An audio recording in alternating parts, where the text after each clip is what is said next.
Bernard Cadenne, bonjour. Bonjour. Euh, vous présentez votre expo ici en disant «Mes œuvres n'ont pas de valeur». Qu'est-ce que vous voulez dire par là?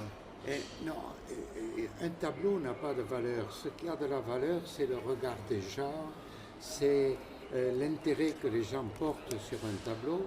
Et la valeur, c'est les marchands qui font la valeur, c'est les galeries qui font la valeur. Moi, un tableau, c'est mon cœur, c'est ma façon de voir, ma façon de travailler. Donc, si vous voulez, au départ, un tableau, vous pouvez prendre un Picasso, vous pouvez prendre un Soulage. Quelle est la valeur? La valeur, elle vient après, par l'image, par le travail, par Vous voulez dire que ce n'est pas l'artiste qui fait la valeur du tableau? Non, D'accord. pas du tout. Vous n'avez aucune notion de ces choses-là, vous-même? De la valeur? Oui. Non, la valeur de mes tableaux est venue avec les années, avec le marché, avec, si vous voulez, avec les ventes aux enchères, avec tout le marché de l'art. D'accord. Comment vous commencez un tableau? Vous avez un sujet particulier? Comment ça se passe? Écoutez, mes tableaux, si vous regardez, il y a des nus, il y a des natures mortes, il y a des paysages, il y a des marines. Je touche un peu à tout. Oui. Mon tableau, je commence à le préparer dans ma tête. D'accord. Voilà. Mais il y a un flash à l'origine ou pas? Non, une réflexion.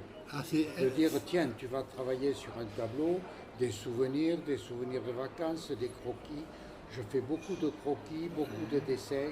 J'ai des caisses de croquis qui datent même de ma période aux Beaux-Arts, puisque à l'origine, moi, je suis prof de dessin et professeur de Beaux-Arts. C'est toujours chez vous une référence de dire je sais bien dessiner. Oui. Pourquoi? Parce que c'est l'académie. L'académie. J'estime que quand... L'académie n'est pas l'académisme. Non, attendez.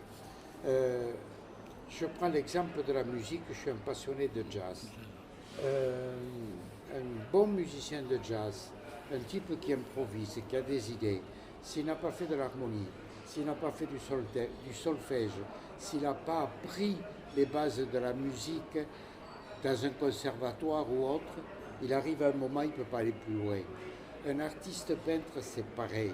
Si vous n'avez pas fait de l'académie, du dessin, du croquis, même en faisant de l'abstrait par la suite et du contemporain, il y a une limite qui arrive. Et moi, je vois de suite dans la peinture abstraite si un artiste a un passé ou autre. Il n'y a rien de plus difficile que la peinture abstraite. C'est très difficile. Moi, je connais des peintres très connus qui se cassent la gueule pour faire de l'abstrait. Même moi, sur l'abstrait, j'ai du mal à aller très loin dans l'abstrait. J'ai une peinture qui est mélangée entre, si vous voulez, de l'abstrait et du figuratif. J'ai un style.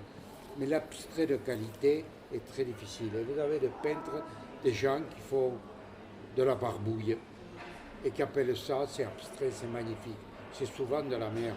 Je m'excuse du terme de dire vraiment, mais c'est souvent ça. Les grands peintres abstraits, voilà, c'est qu'ils ont un passé. C'est toute une histoire, la peinture. On ne devient pas abstrait du jour au lendemain. On devient abstrait avec un parcours, comme dans la musique. Vous parlez de musique, vous êtes musicien, vous l'avez dit, vous adorez le jazz. Comment définiriez-vous le rythme sur la peinture, sur le tableau, le rythme? Dans la couleur. D'accord. Moi, le rythme de ma peinture, si vous regardez mes tableaux, c'est un équilibre de couleurs, essentiellement. Voilà.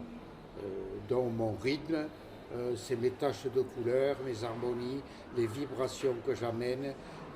Des fois, il m'arrive de revenir sur un travail avec un rythme de couleurs. Voilà. Donc vous avez peint le Capitole, par exemple. Vous avez mis du temps à le peindre. Vous avez décidé rapidement de le peindre parce que c'est un lieu important à Toulouse quand vous l'avez peint. Oui, l'idée m'est venue d'aller faire un croquis du Capitole. Tenez, voilà un exemple. C'est un tableau qui pourrait être abstrait, mais au milieu, il y a quelque chose de figuratif. Oui. Et j'aime bien montrer que je sais dessiner. Voilà. Il y a ma fierté aussi. Vous le voyez dans les nus, les croquis, certaines choses.